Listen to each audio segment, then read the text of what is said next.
generasi muda dan umumnya manusia pasti ada saja yang mereka idolakan, ya. Sehingga akhirnya karena tidak diarahkan pada idola yang sebenarnya, mereka larinya kepada idola-idola yang salah. Apalagi generasi muslim yang mengidolakan orang non-muslim.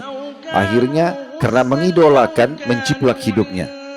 Dan Nabi SAW mengatakan, man tasyabbaha biqaumin fahuwa minhum.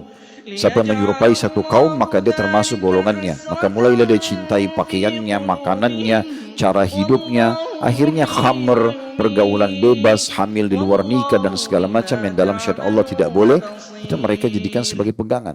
Akhirnya ada orang menjadikan suri tauladan si artis fulan, si pemain bola fulan, si tokoh politik fulan, dan tidak terarah.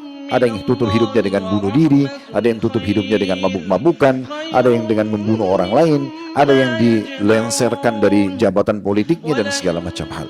Ini harus dibangunkan pondasi. Yang harus jadi idola harusnya orang-orang yang telah Sang Pencipta alam semesta ini pilih dan menjadi contoh bagi seluruh manusia.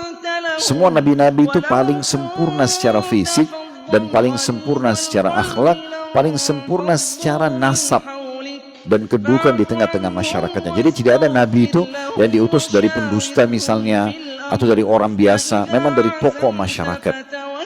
Ini manusia terbaik. Maka mereka orang yang paling pantas untuk dicontohi, diidolakan, diikuti, ya.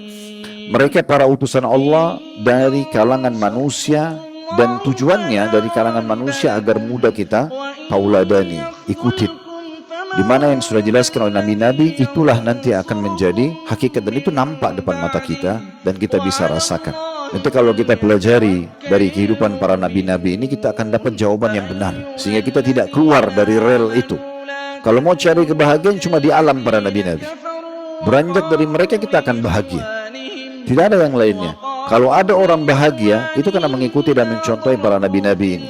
Ini hakikat yang kebahagiaan yang dikejar, ya, oleh setiap manusia, karena mereka akan membahas dan menyampaikan kepada kita pesan Sang Pencipta Allah untuk mencapai kesempurnaan hidup, dan juga menjalin hubungan baik dengan Sang Pencipta, hubungan baik sesama dengan penghuni alam semesta ini, dan bagaimana memaksimalkan fasilitas sebagaimana mestinya.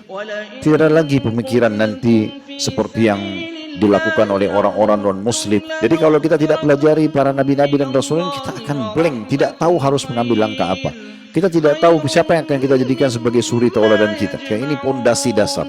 Kalau antum faham ini, nanti akan membuat antum bisa istiqomah dan konsisten mau mempelajari para sejarah nabi.